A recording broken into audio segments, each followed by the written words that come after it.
All right, let's jump right into the discussion. Christina, you've been shaking your head numerous times. What did you take issue with? I can't help my body language, I'm sorry. She knows we disagree fundamentally on everything. What can I say? I mean, exceptionalism for digital platforms, hooray. Let's kind of agree that they're different, and so there's no problem. I mean, Iliana, what you describe is a phenomenon which is to do with grotesque levels of market power. Grotesque, which cascade from market to market because companies are able to swing their data, swing their capabilities, swing their stuff from here to there, appropriating data, violating privacy at scale, using market power to violate privacy and using the violation of privacy to cement the market power. Where do we go from here? I don't know. So if you say, we do lots of lovely things for the rest of the world, we give them tools, we give them free stuff, but that is part of the bargain. People are taking these things, but it doesn't make them any less dependent, any less enslaved, any less dependent in the game with the big platform. I think that it is going hand in hand with the fact that you have grotesque levels of market power that you can manipulate and foreclose and dynamically foreclose others that can challenge you. There is history, there is evidence, it is documented, all of these platforms do it. So I do not know in which world we can just sit back and say, well, they are different, jolly good, so they are. But they also do stuff that is bad, they monopolize the discourse, they absolutely pollute the democracy, the democratic discourse. I think that there is not much need for further evidence of that. So I don't know how to take an argument that says, well, we're different. Okay. Eliana, I'll let you respond. No, I think, I mean, objectively, again, just to take social media,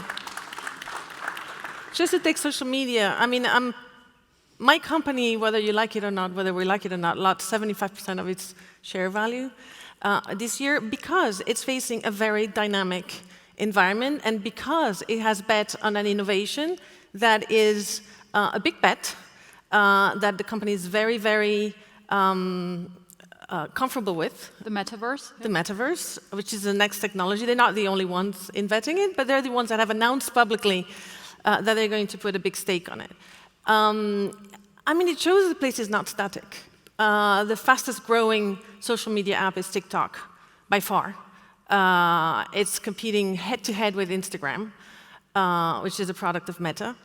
We are facing a social media space that is fracturing in many different ways in which people are choosing to interact. So if you look at Twitter, it's moving towards chat rooms.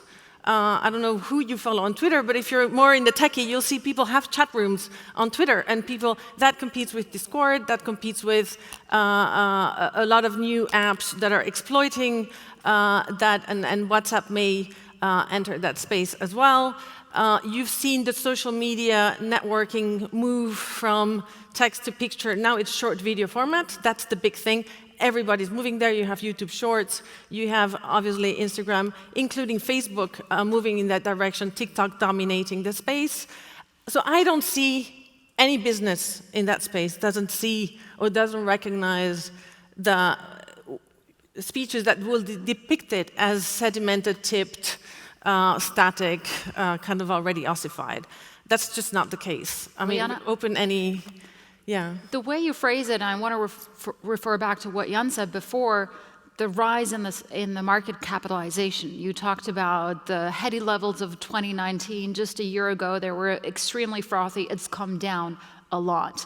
In part, valuations, because interest rates are up, but also because the business models are clearly under pressure, and no one knows whether Mark Zuckerberg's huge bet on the metaverse will actually pay off or not. Do you think the criticism of these big tech firms will abate because market cap is down, because profits are lower? Let's not get fooled by the fact that there's a cyclical downturn. We've had one in 2008, 2009. We had the dot-com bubble burst in 2000, 2001. We had the 90s recessions, the 80s recessions. We're going to have those all the time. And these dominant firms, like other firms, are going to have relatively rougher time, but that doesn't say anything about this evolution that we see, which is a long-term evolution. Some more recent firms like Facebook, Meta, that were from the early 2000s, but somewhere from the 70s, they've had a very steady path of growth. So it's a big concern in terms of policy what to do with the cyclical downturn, but I think we should be wary not to give up, to look at this situation as it is. And I agree with Eliane that the platforms, they are different from the railways, for sure, but in a way that permits them to dominate their market even more, in the sense that they have much more information. If you look at a stock exchange, well, the price revelation is about really the price of one share. Now, many of the platforms have really very detailed information of every person using the platform, which is way superior than even Hayek could have imagined in terms of the value of information in an economy. Now, that superiority of that information in the hands of one platform is precisely what allows this platform to exert that dominant position. And I think that even Meta might be interested in regulation, because I ran a poll on Twitter, and you can only have 4 options. So I had Apple, I had Google, I had Meta, and I had, who's my 4th one? I didn't have Microsoft. Microsoft, Amazon. Oh, Amazon, that's right. And so I asked, doomsday scenario, there's going to be takeovers or even just organic growth, and only one's going to survive. Meta came 4th. Okay, so the winner was Google. So I think it's even in the interest of Meta to have some regulation to avoid that there's going to be, potentially more consolidation.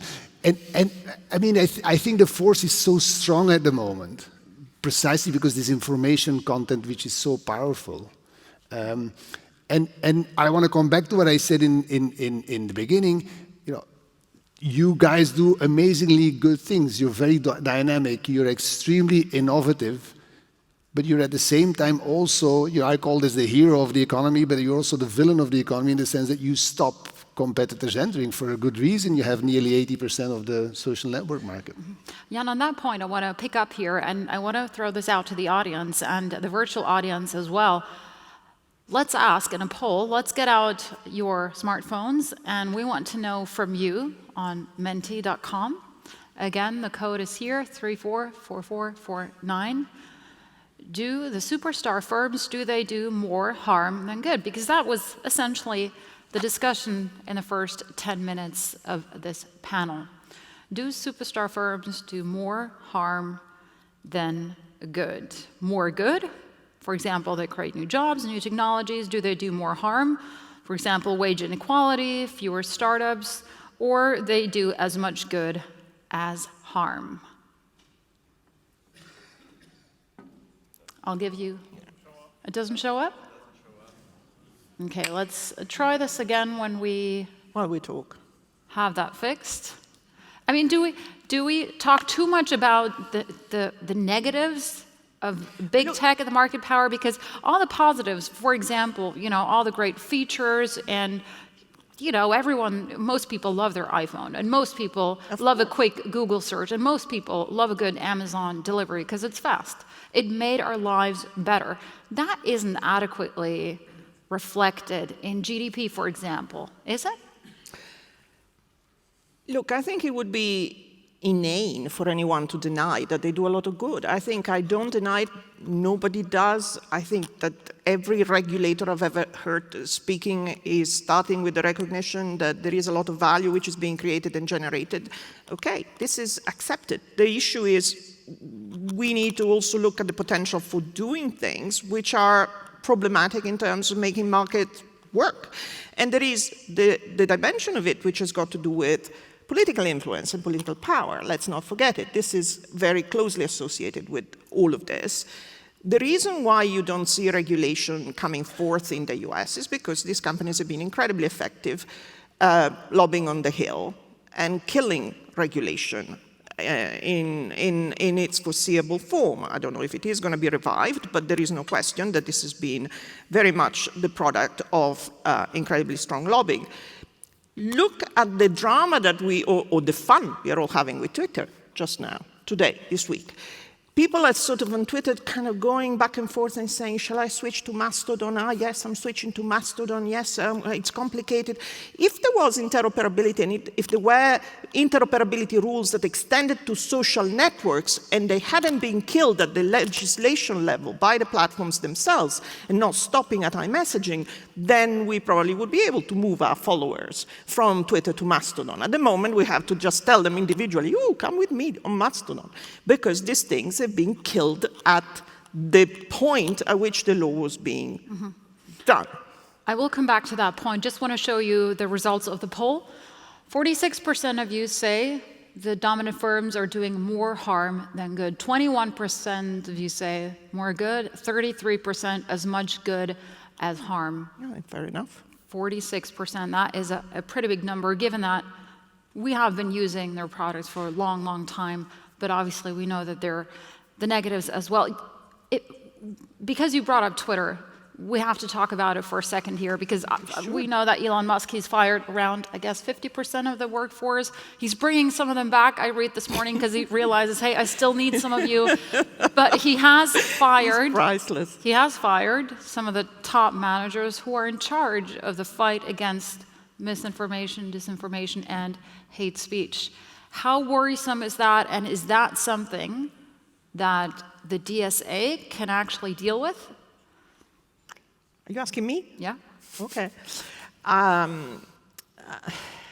Honestly, people, I think, in Silicon Valley don't feel very strongly that they need to care about what happens in Europe. If something doesn't happen on the Hill, it doesn't just happen. And so I think that Europe can say we can flex and agitate, but I don't know if this is going to make a real difference. What happens over there is really real. And unless something happens in Washington, my perception is that the view is we'll manage it, which is the whole problem with digital regulation. My sense is that it is incredibly well-intentioned, it is well-meaning, we're better off having it than not, it will be managed. It won't change things fundamentally. Ileana, your view on this? On Twitter, or? On Twitter, the effectiveness of the DSA, because that's essentially why it's coming into force. I think that the DSA is one of the instruments where I would say most platforms, so there is a problem definition that's right. I think platforms and regulators will agree on content, what the problems with content are.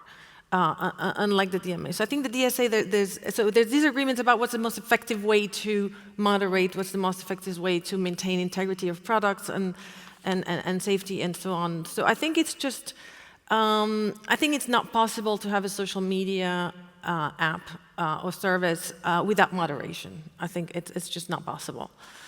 So I think something will be done, whether it's because of the DSA, I don't know. I think its interests are somewhat aligned there. Now, there can be different views of what the content is that needs to be moderated. That is a question no one wants to solve, not even regulators.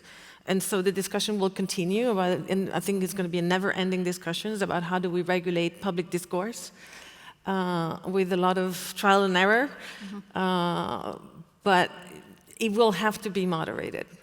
You can't leave social media without moderation. It's my opinion. I don't think anybody, if you try, you'll lose your product, I think. We've got a question in the audience here. Ernst, can we get a microphone? Yep, it's on the way.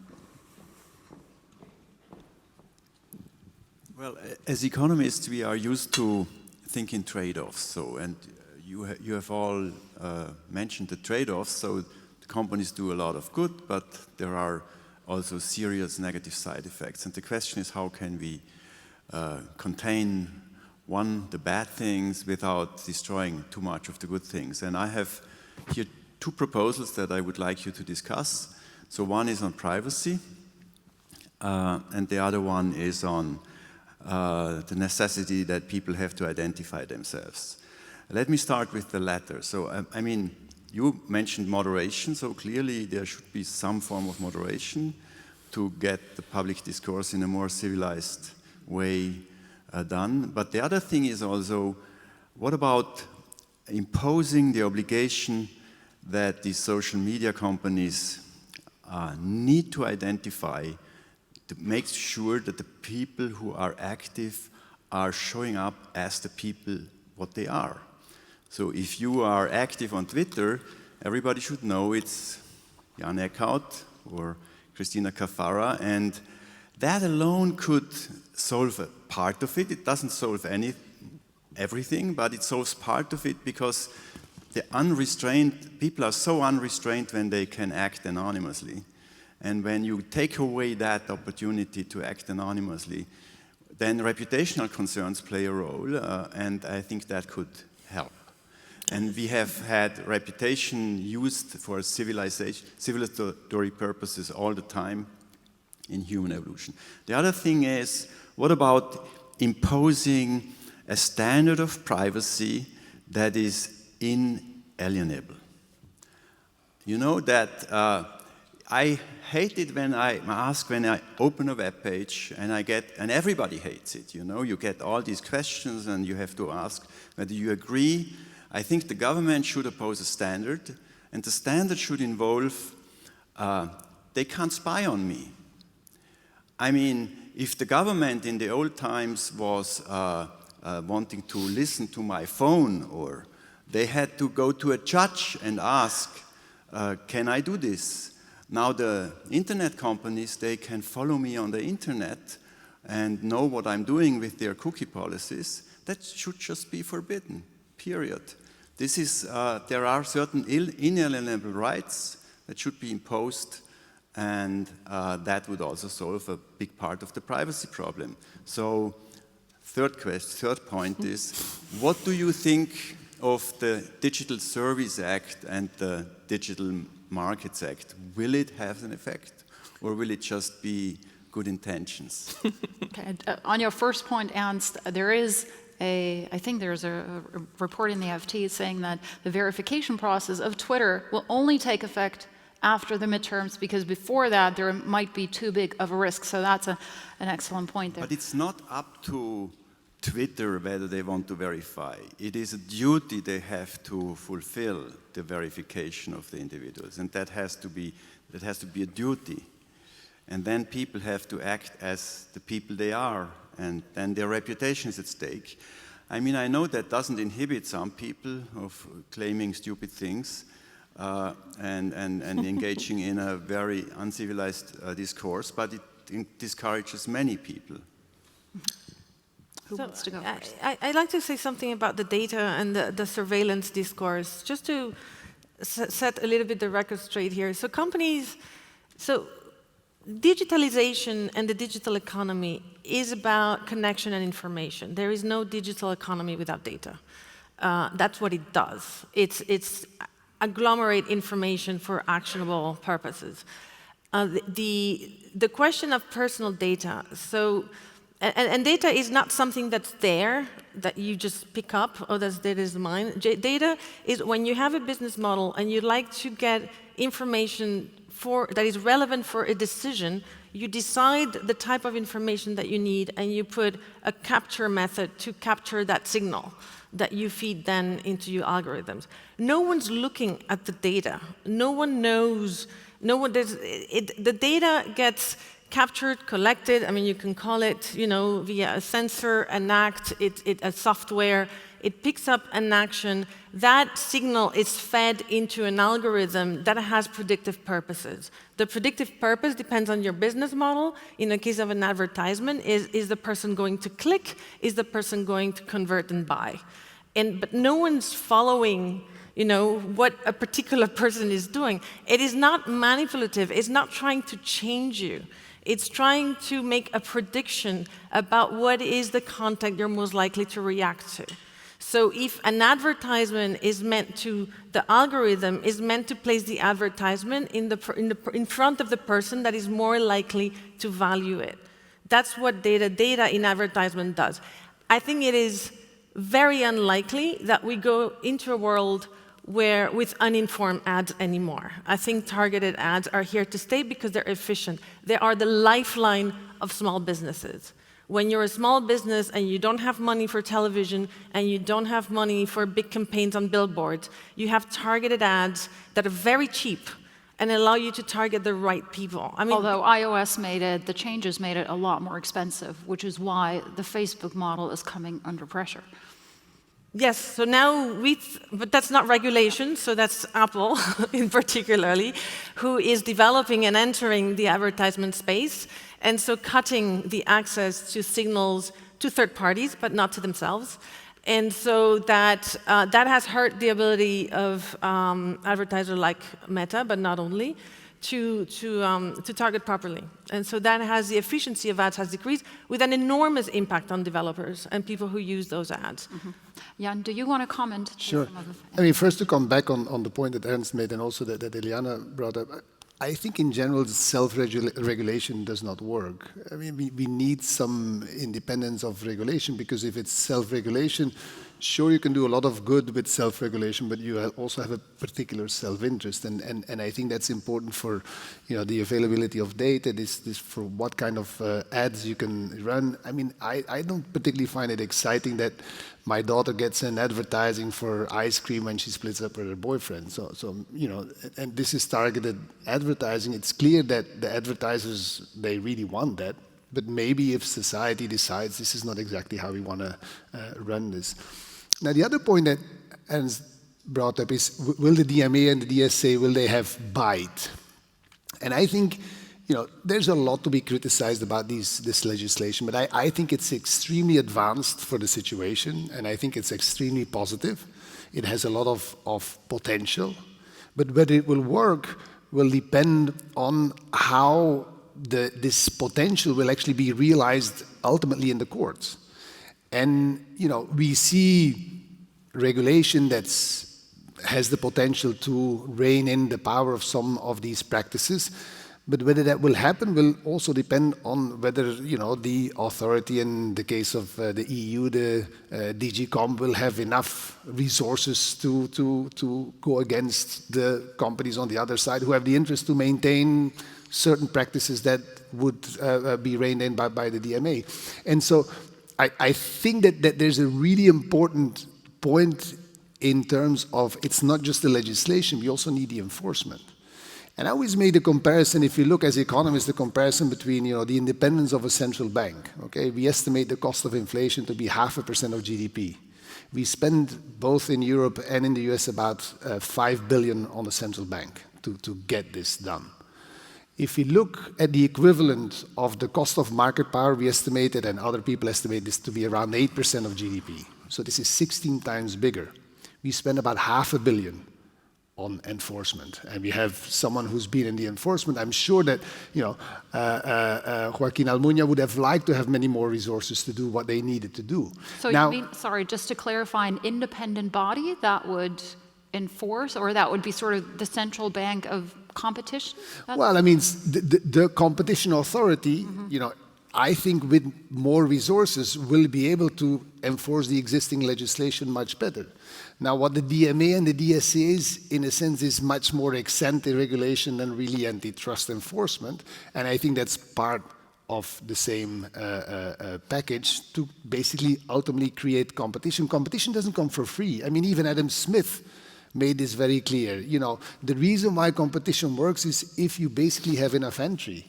And this is the thing that we're missing at the moment. So we talked about antitrust, the complement of regulation, which is being sharpened. Joaquin before talked about the nuclear option, really, breaking up big companies. Should Meta be broken up? Well, so in general, I say we should not break up companies, because the main reason, what we see in the data, it's all about scale. The bigger you are, the more efficient you are. You want to maintain that. If you ask about Meta, well, they should never really have merged or allowed the merger between Instagram, Facebook, and WhatsApp. Okay, you know, I know that your boss Zuckerberg still says he wants to scramble the eggs to make sure that they can't be undone anymore, but that's really like a standard kind of mergers and acquisitions growth. But most of the companies take in a Google or an Apple or an Amazon, even though they make acquisitions and merge with other companies, really their growth is organic. And that shows that the reason why they're so dominant is because there's really scale in these businesses. And if you have scale, you don't want to split them up. You don't want to have two railway lines next to each other. What you want is you want to have different companies operating on the same railway line. And I think we've talked earlier about interoperability. That's the way to go. Can I answer your 3 questions quickly? So 1, do we need verification and does it help? I think it's desirable, but Elon is selling it for $8, right? To all and sundry. So if you're willing to pay $8 a month, you're verified, you've got a blue tick. So where is that going? I am not sure. 2, privacy. We have privacy regulation. It's GDPR. It's not perfect, it's not great, it's not enforced. And it's not taken seriously by the antitrust regulators who do not see privacy as a companion force. They sort of say, we do market power here, and we do privacy over there, and we don't talk to each other very much. And so you have the million of, or the number of dispersed privacy regulators fighting the big guys with plastic knives because nobody's basically paying any attention. So privacy is not enforced, and antitrust isn't paying enough attention to how privacy could contribute to enforcing against market power. Is the DMA going to be effective? I am in favor of the DMA. I'm very pessimistic about what it can achieve. I think it is great regulation that is going to tackle possibly certain aspects of the disparity in bargaining power between a very dominant platform and its dependents. So if you don't want Amazon to be nasty to the sellers and you don't want Apple to be nasty to the developers, that is the kind of stuff that can be achieved. True contestability and true dispersion or true challenge to the power is not going to be achieved through that. In addition to which, this is going to be a regulation that's going to be very carefully managed by these companies over the next few years with challenges in Luxembourg and so on. Nada de nada is going to happen on the ground. Last point, should we break people up? Yeah, I think targeted breakups, for sure. So the companies like Meta that have seen too many mergers, but not necessarily, let's say, eBay, which grew organically, is that the way to go? No. So I agree with both, indeed, I think Eliana and Jan, that you don't take Google and break it up into Moogle, Frugal, Dougal, Lugal. I mean, it makes no sense. You need to carve out a tech. You need to carve out YouTube. You need to carve out bits that actually contribute to the market power. Fortunately, regulators are beginning to think more about ecosystems now. We're moving away from this narrow view that we have to define relevant markets and blah, blah, which is totally useless. And we need to think about the levers that are made available to companies with different positions in different markets and how they can flex them. And so, sometimes these things contribute to the moat. They are self-reinforcing, and to do targeted breakout is useful. Will it happen? No. Mm-hmm. Now comes the defense. So yeah, no, I mean, first of all, the breaking up of Meta. My question is, what is it that you think you're going to get by separating Facebook from Instagram that you don't already have in the market? Competition for advertising. No, they're all already apps. I mean, you have Snap, you have TikTok, you have BeReal. BeReal it's a startup already, I don't know, 50 million users in 1 year, 60 million funding round this year. People are putting money in social media. But Eliana, you have 80% of the market, of the advertising market. Well, it depends how you define. I mean, market we have 100%. Do a snip test. We have a whole complaint in front of the FTC. I don't know how many pages when we're dominant, and TikTok is not there. It's not meant. It's not in our market according to the FTC. I mean, this is absolutely ridiculous. And so, yeah, of course, it's 80% of what? Do we have 100% of Facebook users? Yes. And so at some point you have to be a little bit more reasonable. And we face a lot of unreasonable analytical concepts here. There are, you have to understand, Instagram uses the common meta ad infrastructure, the common meta graph tools, the common meta technology. Had Instagram not been there, it's Instagram without that. Instagram without that is probably something that looks like Snap. It's probably something that looks like any other app that's there, and which are growing and are receiving investments, but I don't know that you get a transformation of the world by breaking up. In this particular case,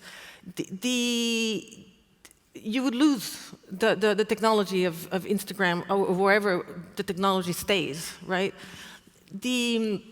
On the effectiveness of the DMA, we don't know what I mean, as I said, I think the big problems, and as you see it too, Christina, is really what the conversation is about is business users on the platforms want more.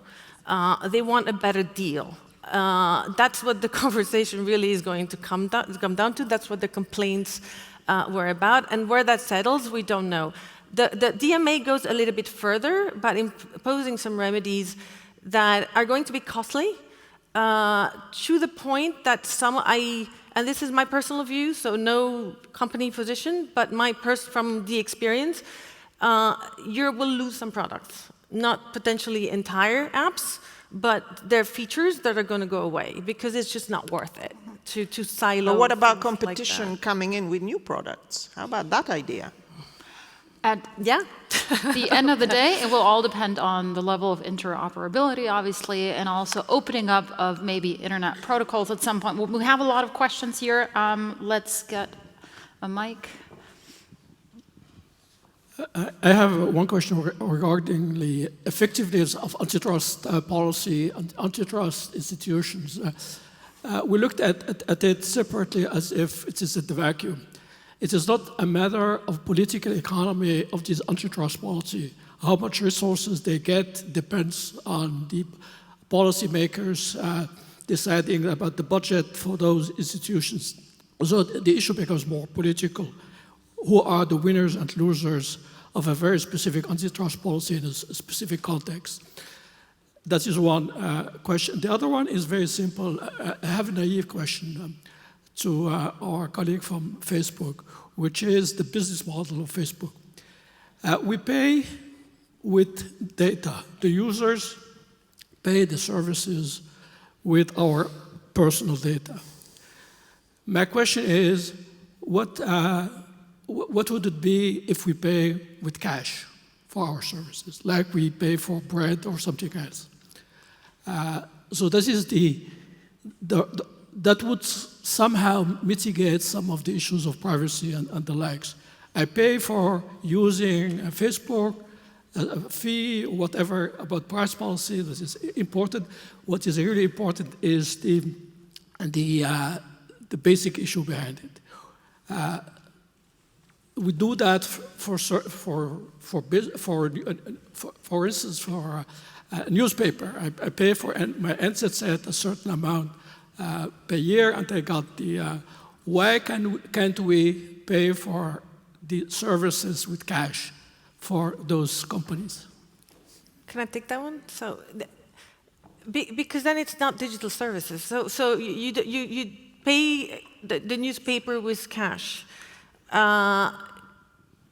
So let me say, you don't pay digital services with data. You get digital services that are built with data. If you don't give the data, you don't get the digital service as it exists today. You'll get the equivalent of a newspaper delivered on your computer, but you don't get the digital service that you get today without data. Data is an input. It's not, you can't have the service without the data. So that's a correction. So you're not paying with your data, you're providing data to get the data analyzed, processed, and get the service back. That's how it works. So if you say, well, but I want a service that is very similar to this, but without the data, when they'll get a service that is not going to be similar to this. If you have a product that is advertisement without targeting, or a service, whichever digital service you can think of, smart home, smart appliance, your home device, without any personalization, it will be a very different experience, and probably one that you will like less. You may say, okay, but they don't have my data, but over time, I mean, there's a reason why it's personalized, is because people actually appreciate it. And so that's a misconception a little bit about data.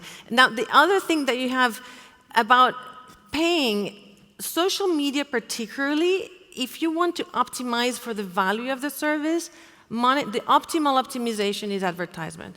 Any digital service that is built on user content and on user participation does not, decreases value if they charge. You want to incentivize people connecting, you want to incentivize people participating. The optimal monetization tool is advertisement. Now, if you make it fee-based, you lose half of your participant or more. People are going to be offline. The entire value of the service decreases. And that's kind of, you won't see any social network-based app that charges user. But sorry, that is a business model choice that has been made by the digital platforms themselves originally because they wanted to effectively push adoption. And that's sensible enough if you want to push adoption at the beginning of time and you think, am I going to make it free to use or am I going to charge money? Well, guess what? Free to use is more going to facilitate adoption. And we're going to charge on the advertising side. It isn't God-given. It isn't the unique way of doing things. Now we are in a world in which we continue to use these things for free. I think you're making a distinction without a difference. Of course, it is a simplification to say we pay without data. Okay, we don't pay literally without data, but the point is the data is harvested, combined, used to generate digital advertising, which is hyper-targeted. And so there is a question there about whether we really think that that's what we want to see with all the attendant sort of downsides of that model. But I think to say that this is optimized for advertising, well, I mean, maybe you make more money. It isn't necessarily better for society. It's not optimized for advertising. What I said is that monetization through advertisement is the optimal monetization strategy for a social network service. Yeah, which is profit maximized. If you charge for a social network service, you don't have a universal social network, you have a club. So people will pay that particularly want to have a closed group, and the payment is what signifies your intent to be in that group. It's a completely different product, which I'm not saying it's a bad product. It's just a different product. And so those are the things. When I say platforms are an organization, price is an incentive.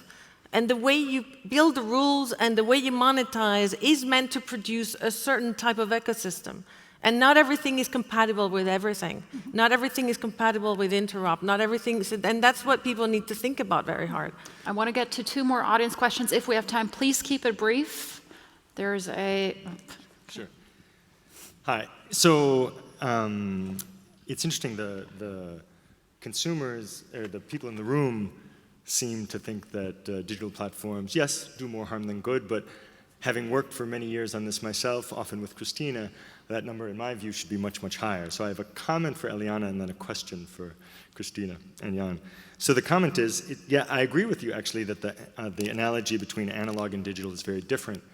And that's, I think, helped digital platforms fly under the radar for a very long time. One of the ones is things are free. That doesn't mean that zero is not the right price. If I had property rights over my privacy, digital platforms would pay for it. If I didn't want to give it, I would get less. If I was willing to give more, I would get more, and you would get even more user-generated content because people are paying. The flip side is not only are they dominant, but the access to data gives them discriminatory power. So unlike in analog worlds, they're discriminatory monopolists or discriminatory dominant firms. And then on top of this, they're able to leverage this market power into other markets. And so my conclusion is very different. I agree with your premise, but the conclusion is very different, that we need to therefore regulate. My question is for Jan and Christina. If not the DMA, then what? Jan? Well, I mean, let's first work to make DMA work. I mean, let's not bury it. I mean, I'm with Christina that I'm not 100% optimistic, but I think it's all we have, and it's, I think, our one shot. Because if that doesn't work, it's going to be much harder to go to the next round. The first question that we haven't talked about is, it's going to get harder and harder with time because there's a vicious circle. The more dominant the position you have, the more profits you generate, the more resources there are to influence policy, and the more policy is influenced, the more dominant you are. And you keep going. And I think, it's one of the few shots we have, I think the only one. So let's try and go for it. Look, I keep saying for the 10th time, I don't say that the DMA is a bad idea. I think it's better that we have it than we don't. But think about what problem we're trying to solve.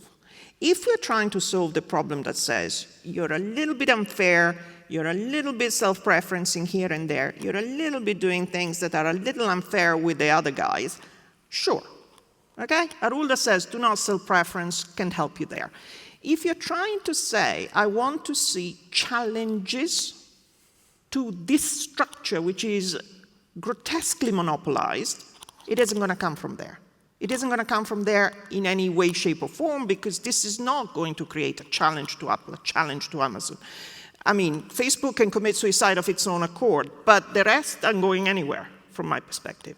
And this is the question, really. What is it that we're trying to solve for?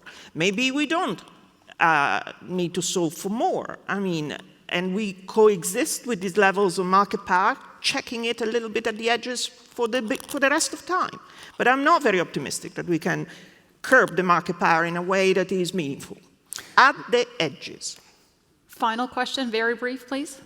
Yes, very brief. I would just like to add on from the questions of Professor Fair, who talked about privacy and talked about user identification. I think liability is probably also something that one should talk about, especially if you talk about these social media platforms. Since a regular newspaper is liable for what it publishes, Facebook and these platforms say we are just a platform providing the information, but you're not really liable. Isn't liability really a concept that should be much more enforced for spreading misinformation, that companies that do that would be liable for the damage they do? I mean, it might be difficult to enforce in reality, but I think this concept needs to be seriously considered.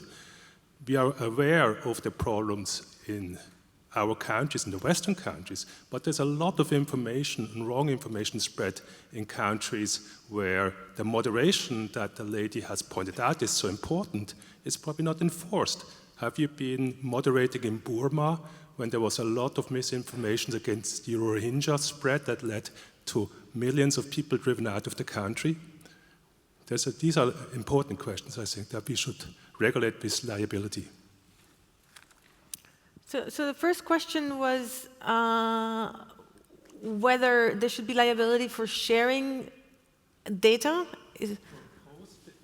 For posting wrong information. For posting wrong information.